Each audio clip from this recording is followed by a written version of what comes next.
మద్యపాన ప్రియులకు ద్రోహం చేస్తున్నావు జగన్ అని చెప్పినటువంటి పవన్ కళ్యాణ్ ఏమైందో నాకు అర్థం కావటంలే. ఆ రోజు ఆయన అంతగా పట్టుకున్నాడు గవర్నమెంట్ మద్యం అమ్ముతూ ఉంటే. ఈ రోజు ఇంత పెద్ద ఎత్తున దొరుకుతుందంటే ఎక్కడే కానీ మాట్లాడటం లేదు. అది ఏం రీజన్సో ఏందో, కొంతమంది ఏదో ఇచ్చినారంటారు, మెయింటైన్ చేసుకుంటాను అంటున్నారు. కానీ హౌ ఫార్ మనకు అది దాని గురించి నేను లోతుగా, కానీ డెఫినెట్ గా దీని గురించి ఖచ్చితంగా సిబిఐ ఎంక్వైరీ చేయాలి.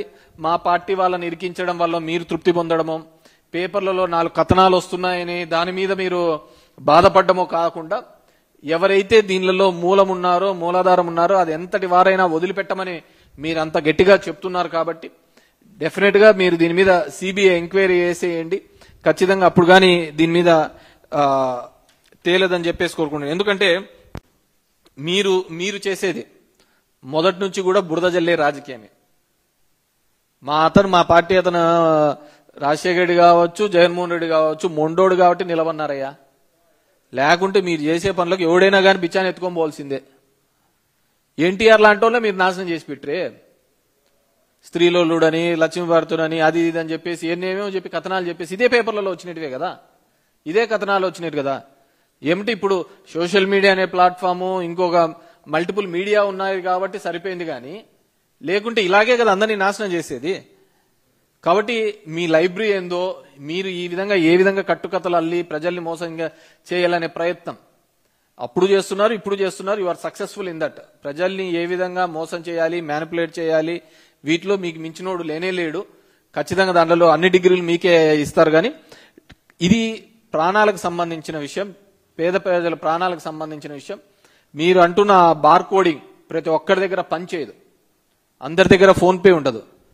ఎక్కువ మీ బ్రాందీ షాపులలో, దీనిలలో మీ షాపులలో ఉండేది 80% దినకూలీలే వచ్చి తాగుతా ఉంటారు. దినకూలీలు వచ్చి చేసే వాళ్ళ దగ్గర ఫోన్ పేతో పెట్టుకొని చేసుకొని, లేకుంటే స్కాన్ చేసుకొని ఇది ఒరిజినల్లా డూప్లికేట్ అని ఉండదు. నిన్న మన ఏదో చిన్న వీడియోస్ కూడా వచ్చినాయి, బీర్వి అవన్నీ టెక్నికల్ గా మనం చెప్పేది కాదు. కానీ సో ఖచ్చితంగా కల్తీ మద్యం అనేది ప్రతి చోట, మొలకల చెరువులో మొదలైన సంఘటన విజయవాడ నడిబొడ్డున ఇబ్రహీంపట్నంలో ఉన్న చోట మా ధర్మవరంలోనూ కూడా ఉంది. మా ధర్మవరంలో ఎవరిని అడిగినా చెప్తారు, రైల్వే గేట్ కి అవతల పోయి అడిగితే ఎవరైనా చెప్తారు పైన క్యాప్లన్నీ తీసేసి అమ్ముతా అంటారు అని చెప్పేసి. సో డెఫినెట్ గా టేక్ స్ట్రిక్ట్ యాక్షన్ అగెన్స్ట్. ఎందుకంటే చంద్రబాబు నాయుడు గారు ఇప్పుడు మీరు అది కట్టాము ఇది కట్టాము దానిల కోసం కాదు, కీర్తి ప్రతిష్టల కోసం పాకులాడండి. సంపాదించుకునేదంతా సంపాదించుకున్నారు. ఇంకొక 40 తరాలు ఇంట్లో కూర్చొని తిన్నా గానీ సరిపోయినంత డబ్బులు సంపాదించుకున్నారు. కాబట్టి లేదు ఇంకా ఆ కీర్తి ప్రతిష్టలు ఇప్పుడు రాజశేఖర రెడ్డి గారికి కానీ ఇంకోరు కానీ ఏమున్నాయి, ఆయన లేకపోయినా కానీ ఇంకా కీర్తి ప్రతిష్టలే కదా. డెఫినెట్ గా ఎవరైనా 1000 సంవత్సరాలు బతకరు. కానీ మన కాలంలో మనం ఏం చేస్తాం, ఎటువంటి పరిపాలన అందించినాం, మస్తుకు చెప్పుకోవడానికి 2 పథకాలు లేవు, 2 పెద్ద కన్స్ట్రక్ట్ చేసినవి ఏంది లేవు. సో మనగా కల్పించుకొని చేసుకుంటున్న తరుణాలే ఉన్నాయి. కాబట్టి డెఫినెట్ గా ఈ కల్తీ మద్యం అనే దాంట్లో వీటి మీద కఠినమైన చర్యలు తీసుకోవాలని చెప్పేసి ఈ ప్రభుత్వాన్ని డిమాండ్ చేస్తున్నాను. Any other questions?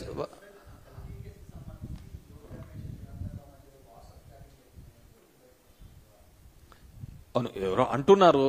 నేనేమంటే ఇది ఏ పార్టీకి సంబంధించిన విషయం కాదు, పేద ప్రజలకు సంబంధించిన విషయము.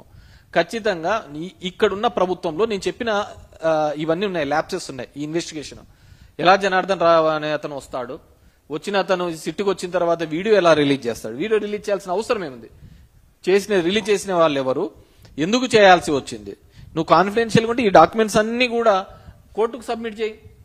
అతని స్టేట్మెంట్స్, కన్ఫెషన్ స్టేట్మెంట్స్ అన్ని కోర్టుకు సబ్మిట్ చేయండి. ఈ లీకులు ఎందుకు ఇవ్వాలి, దానికే సిట్ ఉండేది. ఇన్వెస్టిగేషన్ ఏజెన్సీ ఎప్పుడు ఆ విధంగా లీకులే. ఇన్వెస్టిగేషన్ ఏజెన్సీ కేవలం కొన్ని పత్రికలకు మాత్రమే ఎందుకు లీక్స్ వస్తున్నాయి. ఈరోజు మా పార్టీ వాళ్ళ మీద పెట్టిన దానిలో కేవలం కొన్ని పత్రికలకే ఇన్వెస్టిగేషన్ లోపల 4 గోడల మధ్య జరిగిన చర్చ ఈ విధంగా బయటకు వస్తుంది. అక్కడ కదా మీరు ఈ విధంగా తప్పుడుగా చేస్తున్నారు, తప్పుడు విధంగా కేసులు పెడుతున్నారు అని చెప్పేసి. ఒక చిన్నది ఎవరిదైనా ఫంక్షన్ ఉంటే ఫ్లెక్సీలు కానీ ఇదేమైనా కట్టేయడానికి అలో చేస్తారు. అట్లాంటిది ఒక పరిశ్రమే పెట్టాడంట, ఈయన చెప్పాడంట, ఆయన పెట్టాడంట. అది 2.5 సంవత్సరాల నుంచి నడుస్తోందంట. వీళ్ళేమో ఎక్సైజ్ వాళ్ళేమో పాపం తెలియదు కదా, పాపం ఫస్ట్ పట్టుకుంటానే 2.5 నెలలని అని చెప్పి పడేసినారు. ముందే స్క్రిప్ట్ ఇచ్చింటే వాళ్ళు చెప్పిండ్రేమో 2.5 సంవత్సరాలని. వాళ్ళకి తెలుదు కదా ఇంత పెద్దది అవుతుంది, ఇంత గలీజ్గా తయారవుతుంది ఇదంతా అని చెప్పేసి. సో ఆ వాట్సాప్ చాట్లో ఏముందో అది ఏ విధంగా వచ్చిందో పాపం మా జోగి రమేష్ అంటున్నాడు కదా, లై డిటెక్టర్ పెట్టండి నాకు అని చెప్పేసి. అది పెట్టండి, థర్డ్ పార్టీకి పంపియండి, మల్టిపుల్ మీడియా ఉన్నారు కాబట్టి సరిపోయింది. అది వదిలిపెట్టేసి ఈ రోజు ఆ లీకులు ఇచ్చుకుంటూ కప్పిపుచ్చుకునే ప్రయత్నం ఎందుకు చేస్తున్నారు? ఎందుకంటే ఈ మద్యం అనే దాని మీద మా మీద చల్లని బురదంటూ లేదు, మా మీద చేయాలంటే ఆరోపణలు అంటూ లేవు. ఈ రోజు వాళ్ళ విషయానికి వచ్చేకల్లా ఇది మళ్ళీ అప్పటి నుంచి సౌత్ ఆఫ్రికా నుంచి వచ్చింది అంటున్నారు. అది ఎక్కడి నుంచి వచ్చిందో ఎలా వచ్చిందో మీ ప్రభుత్వం మీరు పట్టుకునే ప్రయత్నం చేస్తున్నారు.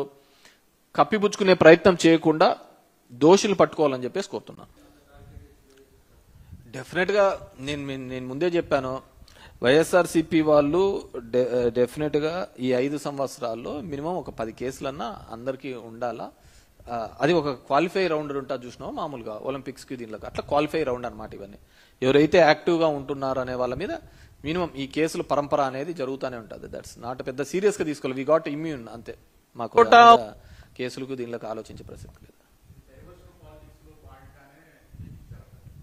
డెఫినెట్ గా అంతే కదా, డైవర్షన్ పాలిటిక్స్ లో భాగంగానే జోగి రమేష్ అనే పేరు ప్రస్తావించడం జరిగింది. ఎందుకంటే ఆయనే ఇబ్రహీంపట్నంకు పోయి అవన్నీ చేసి నారావారి సారా అని చెప్పేసి ప్రస్తావించడం జరిగింది కాబట్టి ఆయన ఏదో విధంగా టార్గెట్ చేసి ఎవడో ఒకటి దొరకాల కదా అని చెప్పేసి అంతే, అతని మీద బుడదేయడం, అతని తిప్పలు అతను పడతా అంటాడు. ఇన్ని సంవత్సరాలు జరిగేది అదే కదా, అవే జరుగుతున్నాయి.